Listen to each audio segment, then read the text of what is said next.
Walter had been different since he was born. Even as a child, he loved playing with screwdrivers instead of toys. He would tinker with every machine in sight and invent weird devices, like glitter bombs. His mother was a policewoman, and luckily, she understood his passion. She believed that one day, Walter's inventions would change the world. Unfortunately, she didn't live long enough to see her child succeed. It had been 14 years, and Walter had grown up. He hadn't received any distinctions yet, but fate was about to be kind to him. Lance Sterling, the most talented spy of the HTUV secret agency, was on a special mission. He wasn't nervous at all as he entered the Japanese gangsters' headquarters. He took out the guards effortlessly and deployed his drones to survey the building. His supervisor, Jenkins, informed him about the building's owner, Katsu Kimura, a notorious arms dealer selling one of the most dangerous weapons ever made, the M9 Assassin, the first semi-autonomous attack drone powered by atmospheric energy. It never shut down and never stopped pursuing its target. It had been stolen from HTUV's labs, and Sterling had to retrieve it. Jenkins advised Sterling to wait for his team as 70 Yakuza were approaching, but Sterling preferred to work alone. He cut the connection and snuck inside the building through a huge fish tank, blasting the glass and surfing out. After making his entrance, Sterling demanded the briefcase containing the weapon. Kimura got angry and lunged at him, but Sterling knocked him down with a single strike.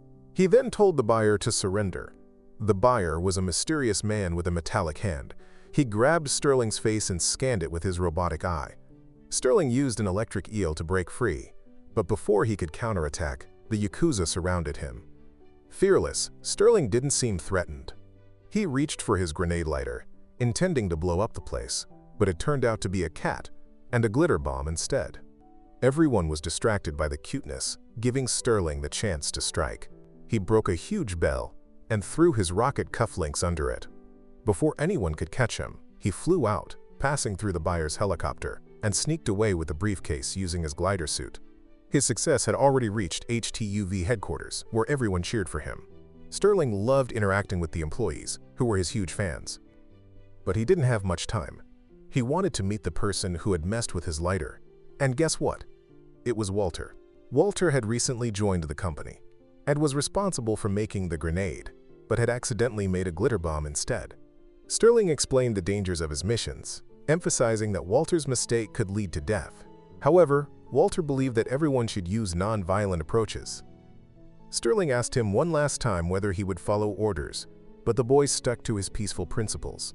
He also mentioned an invisible formula he was working on, which could help spies operate without violence. Sterling, frustrated, fired Walter. The boy was heartbroken, while Sterling went to Jenkins to hand over the briefcase, only to find it empty. Before Sterling could react, he was accused of stealing. Agent Marcy from Internal Affairs presented CCTV footage showing Sterling's face as the thief. Shocked, Sterling suspected the buyer had scanned his face and created a realistic mask. Marcy didn't buy the explanation and arrested him. Sterling, however, wasn't giving up. He shut down the room's electricity and escaped in his high-tech car, while Marcy pursued him. Meanwhile, the real thief continued committing crimes using Sterling's face. Sterling needed to reach the buyer, but only Kimura knew him, and he was in Mexico. Sterling wished he were invisible to track the culprit undetected, which reminded him of Walter's invisible formula. Walter was testing the formula on his pet pigeon, and it worked. The pigeon's feather disappeared in water. While Walter celebrated, Sterling broke into his house to demand the formula. Walter, feeling honored, offered a drink. Sterling drank it, unaware that it contained the pigeon's DNA. Suddenly, Sterling began transforming into a talking pigeon. He demanded the antidote, but Walter hadn't formulated it yet. Walter also informed Jenkins of their meeting. Sterling, frustrated, tried to flee but couldn't. He was a pigeon. They relied on Walter to drive his car automatically. Marcy pursued them, but Walter kept deactivating the car's weapons, causing the vehicle to go out of control, crash through buildings, and even ignite a fire. Eventually, the car stabilized, and they had escaped, but the adventure had only begun. Sterling and Walter flew to Mexico, needing Walter to operate touchscreens and create the antidote. They reached Kimura's hotel, where Sterling, unnoticed as a pigeon, printed a key card to Kimura's room. Other pigeons surrounded Sterling, and the receptionist caught him, throwing him in the trash. Fortunately, the pigeons brought the key, assuming Sterling was part of their group. Sterling, preferring to work alone, left Walter behind and entered Kimura's room, hiding. Kimura froze in fear. Suddenly, the other pigeons arrived, and Kimura caught Sterling. Walter arrived just in time. Sterling wanted to torture Kimura, but Walter used a chemical that made him reveal the truth. The robo-hand guy was in Venice, planning to steal the HTUV database and kill all agents. Walter made the antidote, though it was imperfect, frustrating Sterling. Sterling vented his anger on Walter, who tried his best, wanting to stop evil without harming anyone.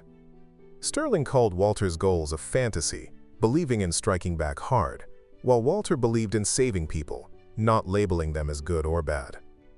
Sterling was shocked at Walter's innocence. That night, they traveled to the agency's vault in Venice. Marcy caught Walter, promising him a job and a new lab, but Walter refused, wanting to work with Sterling. Suddenly, the building exploded, and the M9 assassin flew away with the database chip. Sterling chased it with pigeons while Walter borrowed a scooter. After a long chase, Sterling recovered the chip, but the evil drone snatched it again. Walter eventually caught it, but the robo-hand guy captured him. Walter threw breadcrumbs, prompting surrounding pigeons to attack the villain. Walter escaped and boarded Sterling's ship, leaving a tracker on the robo-hand. Sterling admitted he couldn't have done it without Walter. Touched, Walter hugged him. Suddenly, Sterling laid an egg, having turned into a female pigeon due to the female DNA sample, helping Walter develop the antidote. After this, Walter perfected the antidote and turned Sterling back into a human. They reached the island where the culprit was hiding, but Sterling had returned to his proud, self-reliant ways. He wanted to continue the mission alone. Walter thought they were a team, but he didn't know Sterling only wanted to keep him safe. Sterling used a chemical shot to put Walter to sleep while he confronted the villain. Sterling knocked down the M9 assassin and faced the robo-hand, only to find him smiling. The villain wasn't planning to kill countless people with a single gadget. He had already made thousands of copies of the killing drone. Everything he was doing was revenge. During the last HTUV mission, he had been one of the bad guys and had watched his people die in front of him. There could have been another way to stop him, but Sterling had chosen violence. Now he saw that today's chaos was the result of his own careless decisions. Sterling felt like giving up until he realized Walter was coming back for him. Unfortunately, he was detected by the robo-hand and blasted. Sterling thought he had lost his only friend. He regretted his choices all the way until sunset. Suddenly, his pigeon allies arrived, and he turned to find Walter. Using his inflatable hug gadget, Walter had saved himself. Sterling apologized and agreed to complete the mission Walter's way. First, they informed the agency and called Marcy. She and Sterling distracted the robo-hand while Walter hacked his control system. Sterling didn't have many weapons, so he relied on Walter's weird gadgets. Surprisingly, they worked without harming anyone. The robo-hand grabbed one of his drones to escape, but Walter hung on using his rubber slime. Sterling grabbed him from the backpack, though he couldn't hold on for long. Walter flew high into the sky with the villain. His hacking was complete, and the drones could be shut down, but doing so would kill both Walter and the robo-hand. Walter couldn't take a life. He gave the inflatable hug gadget to the robo-hand and sacrificed himself. Fortunately, Sterling came to the rescue. He transformed into a pigeon and, with the help of a flock, safely landed Walter. Despite their heroics, Walter and Sterling were fired for breaking agency rules, but they were soon invited to rejoin, especially Walter. The world needed more people like him. If we fight fire with fire, everyone gets burned.